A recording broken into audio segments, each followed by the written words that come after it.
هعمل بقى معاكم عيش التخسيس اللي هو العيش الاسمر ده، دقيق قمح كامل، اي دقيق قمح كامل. بتجيبوا كيلو من الدقيق او كوبايتين على حسب ما انتوا عايزين. انا هحط كيلو. بصوا بيبقى لونه اسمر ازاي، بيبقى فيه النخاله بتاعته اللي احنا بنقول عليها الرد. وده دقيق الشوفان، بصوا بيبقى عامل ازاي. دقيق الشوفان بحط حبه بالبركه كده، ما بحطش مقادير، يعني ممكن تحطوا كوبايه على الكيلو مثلا. وده دقيق اللوز بيجي مفروم كده، هحط برضو شويه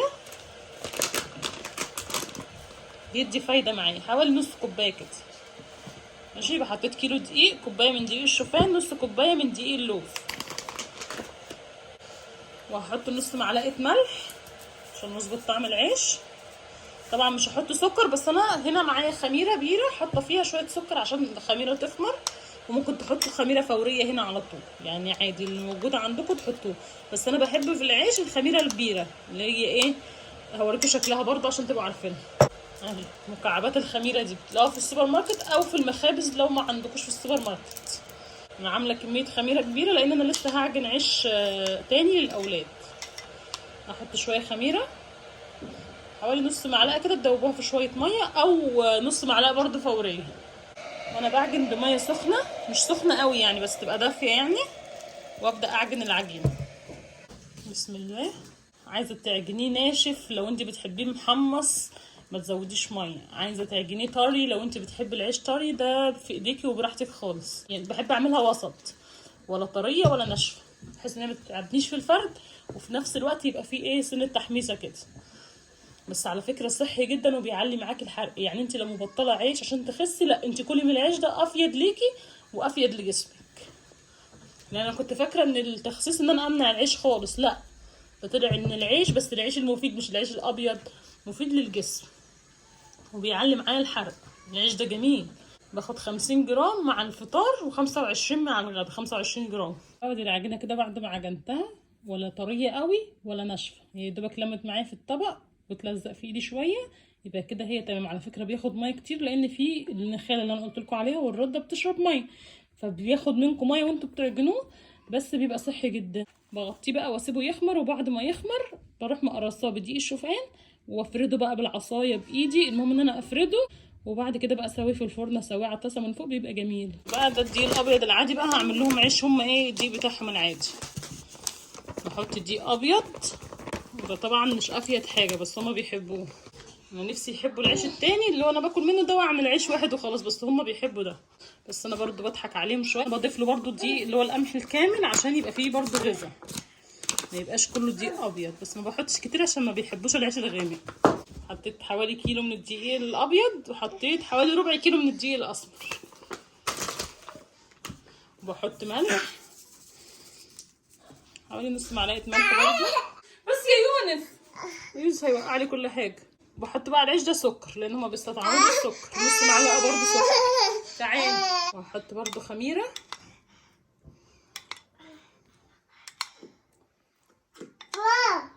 لسه برضو معايا عيش تاني هعمله، بس الخميره كانت مجمده. ضيفوا خميره فوريه عادي. وابدا اعجن بقى. ده بقى بيكون طري خالص.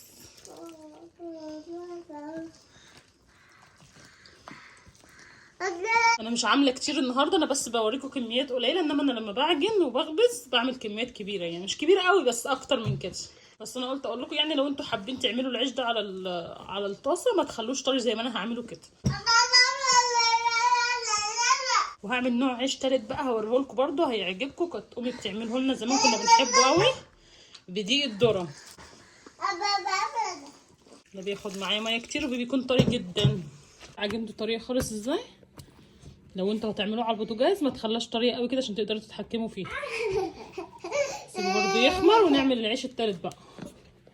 والنوع التالت بقى معايا ده دقيق ذره، مش دقيق ذره اصفر او دقيق ذره ابيض، المهم ان هو دقيق ذره يعني.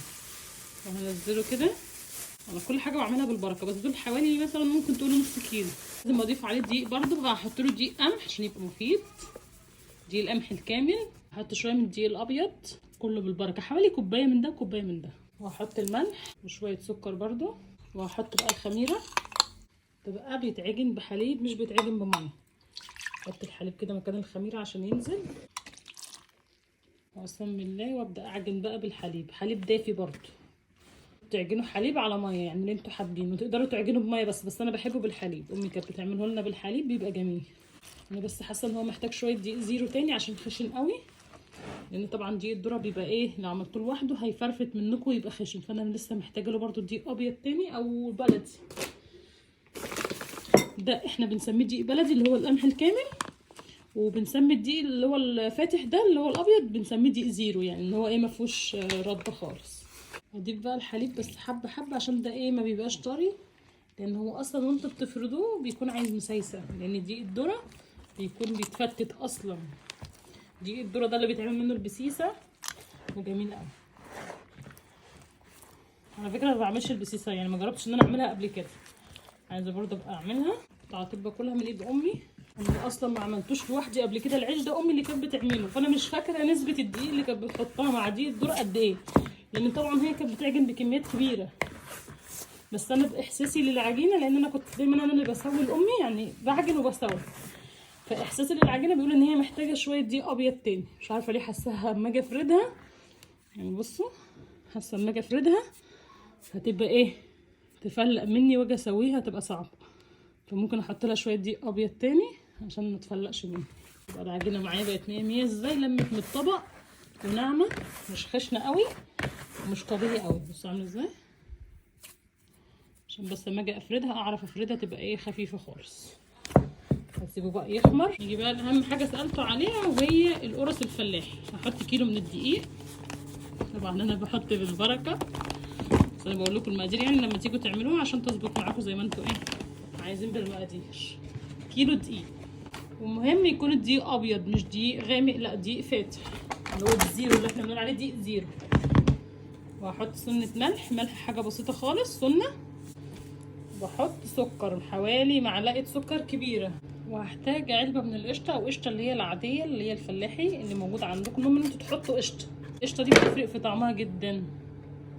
انا هحط علبه من القشطه على الكيلو، ودي القشطه اللي هي الملفوفه تقدروا تحطوا نوع واحد يا دي يا دي، بس انا بحب الاتنين. لو عندي مش عندي بستخدم نوع واحد عادي. المهم ان هي سر الطعامه بتاعتها القشطه. حوالي معلقه من القشطه، والخميره برضو تقدروا تضيفوا خميره فوريه عادي، هي بس بتاخد زبده كتير. كيلو الدقيق بياخد معاكم زبده حوالي ربع كيلو زبده للكيلو الدقيق، زبده سايحه. وهحط معلقتين كبار من الزبادي، وعجنها بقى بشويه حليب، وتقدروا تعجنوا بلبن رايب بيكون احسن. بقى العجينه عامله ازاي، طريه وناعمه جدا من الزبده والزبادي والقشطه، ريحتها فظيعه. بس برضو تخمر. هوريكم برضو طريقه الرز المعمر عشان سالتوني عليه، وتقدروا تعملوا بنفس الطريقه دي حلو وحادق. شوف بس قد الطاجن هيكفي ولا لا، حاسه كتير. حطيت نص كيلو من الرز، عليه معلقتين كبار من الزبده على معلقتين قشطه.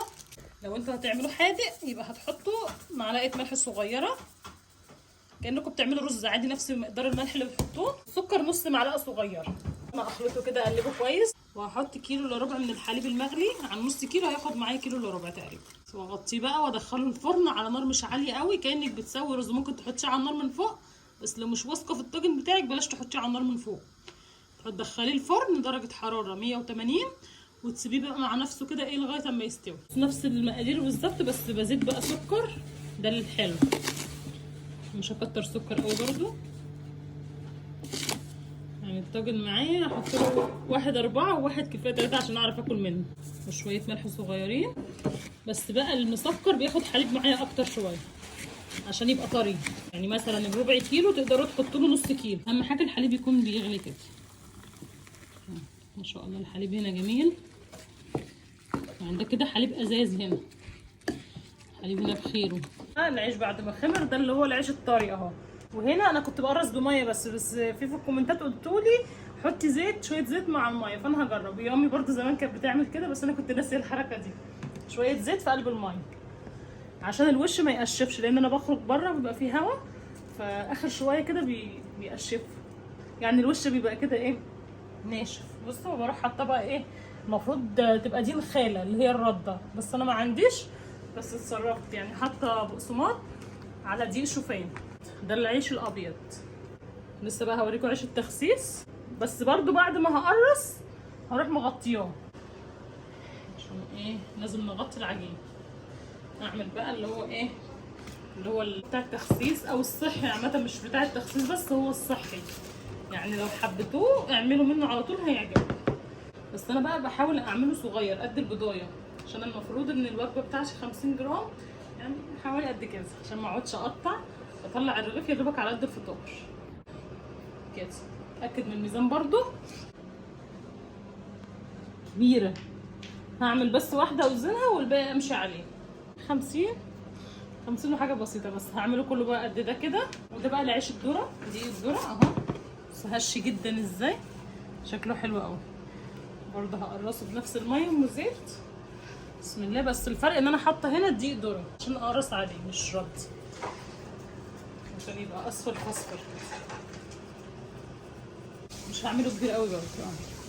وادي القرص بقى معايا اهي، ان شاء الله برضه خمرت ازاي، بنفس الميه والزيت هقرص بيها برضه. انا بس بحتاج شويه زيت صغيرين. بسم الله. هبدا بقى اكور كده وبطاطا تبطيطه خفيفه واحطها في الصينيه. الصينيه بس هنسيب ادهنها زيت برضو، دهنه خفيفه من الزيت عشان بس لما اجي اطلعها ما تلزقش. بس كده بقرصها بقى كده واروح بالشوكه مغرزاها عشان ما تبقاش قبه قوي. ممكن احط على وشها قشطه. وادي العيش بعد ما طلع، ده العيش الابيض، ده العيش القمح الكامل، وده عيش الذره. طبعا ما طلعش زي اللي امي كانت بتعمله، بس هو ماشي حاله يعني. ابقى اسالها بتعمله ازاي. ماشي. بس هو طلع جميل اهو. العيش ده بيبقى اسمر كده بس طعمه بيبقى حلو قوي. وده عيش الافران اللي انتوا عارفينه، وطلع زي العسل. ادي القرص بعد ما خلصت طلعه خطيره.